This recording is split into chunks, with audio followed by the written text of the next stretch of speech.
कृष्णाय वासुदेवाय हरे परमात्मने प्रणताक्लेशनाशाय गोविंदाय नमो नमः। नमस्कार, स्वागत है आपका आचार्य वाणी में। मैं आचार्य विक्रमादित्य आपके साथ हूँ और आज की बात हम करने जा रहे हैं कुंभ राशि वालों के लिए नवंबर का अंतिम भाग क्या कुछ करने वाला है, उनके जीवन में क्या योगा योग ग्रहों का बनने वाला है।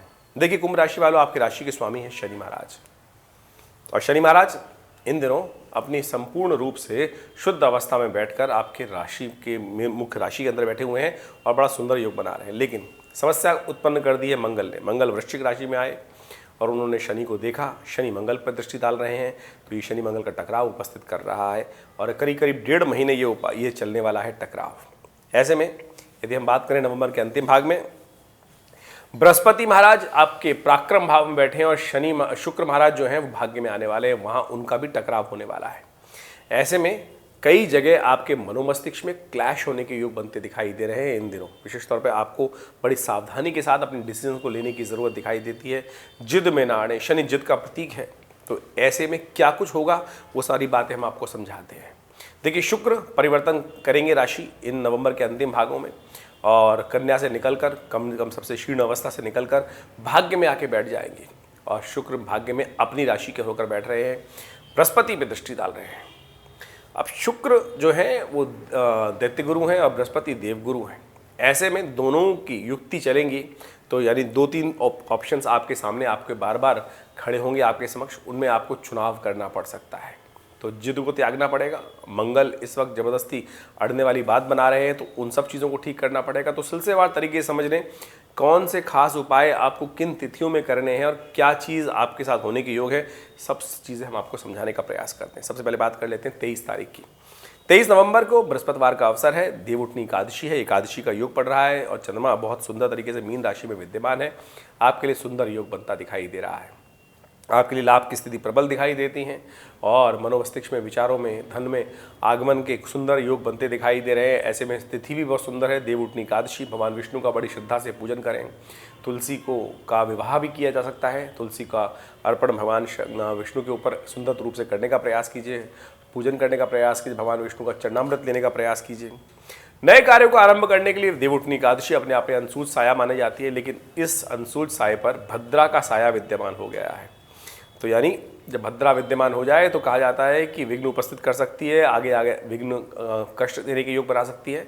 तो सुबह 10 बजे तक का मुहूर्त तो शुद्ध है, लेकिन उसके बाद 10 बजे से लेकर दोपहर को रात्रि में 9 बजे तक भद्रा विद्यमान रहेगी। तो यह अंशुल साया केवल सुबह 10 बजे तक के लिए ही है, तो इस समय का उपयोग आपको करने का प्रयास करना चाहिए। उपाय भी हमने आपको समझाया, ग्रह योग अनुकूल है वही बताया। 24 नवंबर को यदि बात करें तो शुक्रवार का अवसर, द्वादशी तिथि विद्यमान है और ग्रहों का परिवर्तन का योग बन रहा है और ये परिवर्तन आपके लिए शुभ बनता दिखाई दे रहा है। गजकेसरी योग भी शाम को विद्यमान हो जाएगा, बृहस्पति के साथ चंद्रमा शुद्ध रूप से विद्यमान हो जाएंगे, अच्छे योग बनाएंगे, लाभ की स्थिति प्रबल करेंगे।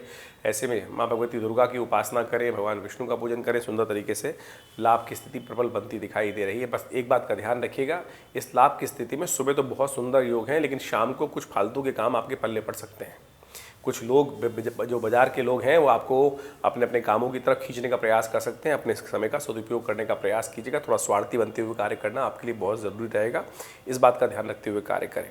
25 नवंबर को ग्रह गणना विशेष तौर पे आपके लिए और शुभ बन रही है और साथ साथ शुभ योग बना रही है, जिसके बारे में हम आपको बता रहे थे कि शनि मंगल का जो टकराव है उसको ठीक करने का दिवस है। क्यों? क्योंकि उस दिन शनिवार भी है और प्रदोष का योग है। शनि प्रदोष का योग बन गया है, यानी प्रदोष और शनिवार शनि प्रदोष का योग बना रहा है। शनि मंगल का टकराव है और ऐसे में मंगल को भी ठीक करने का और शनि को भी ठीक करने का उपाय आप सुंदर तरीके से कर सकते हैं। ग्रह तो अनुकूल हमने आपको बता ही दिया कि आपके लिए ये ओवरऑल नवंबर का अंतिम भाग बहुत सुंदर तरीके से हर मामले में शुभ दिखाई दे रहा है। बस थोड़ा सा अपने आप को ठीक करने का, व्यवस्था करने का प्रयास करना है, देशकाल परिस्थिति के अनुसार से कार्य करने का प्रयास करना है। आने वाले 1.5 महीने में शनि मंगल का जो टकराव है, इस दिन एक उपाय करके आप सुंदर तरीके से ठीक कर सकते हैं। सुबह सुबह हनुमान जी को चोला चढ़ाएं, हनुमान जी को चूरमे का भोग लगाएं और उसके बाद शाम को भगवान शिव का अभिषेक करें तिल युक्त दूध से। देखिएगा शनि भी ठीक होगा और मंगल का जो दोष है वो भी शांत हो जाएगा, सुंदर तरीके से लाभ के योग बनेंगे। रवि योग विद्यमान है, नए कार्य आरंभ करने के लिए शाम को 3 बजे के बाद सुंदर मुहूर्त बन रहा है। इसका लाभ आप लेते हुए कार्य करेंगे तो बहुत सुंदर रहेगा। वहीं 26 नवंबर को रविवार का अवसर, चतुर्दशी तिथि और ग्रहों का योगायोग बहुत ही सुंदर आपके लिए लाभ की स्थिति प्रबल करता दिखाई दे रहा है। बस गुस्से को कंट्रोल रखिएगा, ये ग्रहों का योगा योग है। अननेसेसरी की गुस्सा आपको बढ़ाता दिखाई दे रहा है, बस उसको कंट्रोल करके और जिद को कंट्रोल करके, क्योंकि शनि और बृहस्पति के कारण से ये जिद वाला काम और गुस्से वाला काम परेशान कर सकता है। बस इसको ठीक करते हुए काम कर लेंगे तो धन तो आना ही है, ये साफ साफ दिखाई दे रहा है ग्रहों के दृष्टिकोण से। इस दिन बुध भी परिवर्तन की तरफ जाएंगे और ये परिवर्तन बुध का जो होगा ये आपके लिए बहुत सुंदर रहेगा। बस ध्यान रखिएगा, फालतू लोगों से बचें। जो ऐसे लोग हैं कि जिनका कोई घर न ठौर न ठिकाना, वो उड़ते रहते हैं इधर उधर, वो आपके साथ चिपक सकते हैं और वो कहीं ना कहीं आपका नुकसान करा सकते हैं। उनसे बचते हुए कार्य करने की ज़रूरत है, इस बात का ध्यान रखते हुए कार्य करें। 27 तारीख को नवंबर को ग्रहों का योगा योग बहुत ही सुंदर बना हुआ है। इस दिन पूर्णिमा है और कार्तिक पूर्णिमा है, देव दिवाली है। आमतौर पर दिवाली लोग केवल कार्तिक की अमावस्या को ही मना लेते हैं, लेकिन वास्तविक दिवाली यही है। इस दिन देव देवता भी पृथ्वी पर आते हैं, गंगा स्नान करते हैं और संपूर्ण रूप से भगवान का पूजन करते हैं और आशीर्वाद ग्रहण करते हैं। तो इस दिवाली, देव दिवाली पर जो आज बहुत जनमानस ने इसको लोप कर दिया है, इस दिन इसका महत्व भूल गए हैं। आज भी बनारस के घाटों पर सुंदर तरीके से दीप प्रज्वलित कर कर देवताओं का स्वागत करने के लिए विशेष तौर पर सुंदर कार्यक्रम रहता है। तो आप भी अपने घर में, गुरु पर्व का सुंदर पर्व है, गुरु नानक जी का, देव जी का जन्मदिवस है, तो उस दिन सुंदर तरीके से आनंद से दिवाली मनाएं। देव दिवाली यही है। और इस दिन सुबह सुबह कार्तिक पूर्णिमा का योग है, तो कार्तिक पूर्णिमा के दिन सुंदर तीर्थ जल से स्नान करने के उपरांत देव योग्य देव स्वरूप स्वयं ग्रहण कर कर, नए वस्त्र धारण कर कर सुंदर तरीके से देवताओं का पूजन करें। शाम को दीप दान करें, दीपावली से, दीपों की वली से अपने घर को प्रदीप्तमान करें, दीप्यमान करें। ये सुंदर महालक्ष्मी को, देवताओं को अपने घर में आगमन करने का सुंदर पर्व है, इसको आनंद से मनाने का प्रयास करें। ग्रह योग बहुत सुंदर अनुकूल हैं, दीप दान इस दिन सबसे सुंदर उपाय है। बुध परिवर्तन की तरफ चले गए सुबह सुबह 6 बजे के आसपास, जो जिसकी हम बात कर रहे थे, वो परिवर्तन का योग बना रहे हैं और आपके लिए बड़ा सुंदर योग बनेगा, आगे बढ़ने के सुंदर योग बनेंगे। 28 तारीख को मार्गशीर्ष का महीना आरंभ होगा।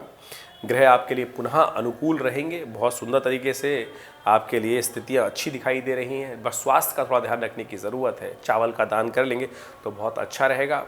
और मार्गशीर्ष के महीने में भगवान कृष्ण का विशेष पूजन किया जाता है। कहा जाता है कि भगवान कृष्ण को पीले पुष्प अर्पित किए, पीले वस्त्र अर्पित करें और सुंदर सुगंधित इत्र इत्यादि भगवान को समर्पित करते हैं। उनका एक मंत्र है ओम दामोदराय नमः। इस मंत्र का विशेष तौर पर पूरे मार्गशीर्ष महीने में जप करते रहना चाहिए, कल्याण का मार्ग प्रशस्त होता है।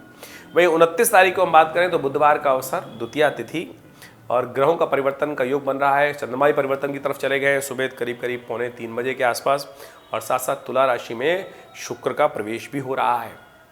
ये दोनों योग आपके लिए, एक योग खर्चे बढ़ाने वाला दिखाई देता है, लेकिन यदि आप अपनी चाल में मस्त रह के काम करेंगे तो आपके लिए अच्छा भी रहेगा। लेकिन ध्यान रखिएगा बस खर्चे ना बढ़ें, इस बात का ध्यान रखें। यदि आपने लीकेज बंद कर ली तो बहुत सुंदर तरीके से बृहस्पति बुध का जो शुक्र का परिवर्तन होने जा रहा है, ये आपके लिए सुंदर रहेगा और आपके लिए विशेष तौर पर नई एनर्जी को बढ़ाने वाला रहेगा। भाग्य से लाभ देने के योग बनते दिखाई दे रहे हैं। ऐसे में धर्म परायण रहते हुए काम करें। अनैतिक कार्यों से बचने का आपको प्रयास करना चाहिए, अनैतिक कार्यों से पर नहीं जाना चाहिए। धर्मयुक्त रह के काम करेंगे तो बहुत सुंदर तरीके से लाभ के योग बनेंगे। सुबह सुबह करीब सुबह से सूर्योदय से लेकर करीब 2 बजे तक सुंदर सर्वार्थ सिद्ध योग विद्यमान है। नए कार्यों को आरंभ करने का सुंदर अवसर बन रहा है, इसका लाभ आप लेना चाहें तो ले सकते हैं। 30 नवंबर को बृहस्पतिवार का अवसर है, तृतीया तिथि है और साथ साथ उस दिन चतुर्थी व्रत भी किया जाएगा। समस्त विघ्नों को दूर करने के लिए गणेश जी का स्तवन करें। भद्रा विद्यमान है करीब सुबह 2:25 तक। नए कार्यों को, नए प्रोजेक्ट्स को हाथ में लेने से बचना चाहिए दोपहर तक।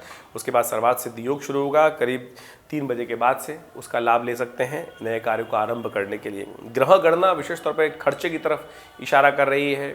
अननेसेसरी के खर्चों को, लीकेज को बंद करने का यदि प्रयास कर ले तो धन आगमन भी होने के योग बनते दिखाई दे रहे हैं। आपके कार्यों से सफलता के योग बन सकते हैं, तो इन सब चीज़ों को समझते हुए आपको कार्य करना चाहिए। देखिए, इस नवंबर के अंतिम भाग में कई प्रकार के ग्रहों का परिवर्तन हुआ।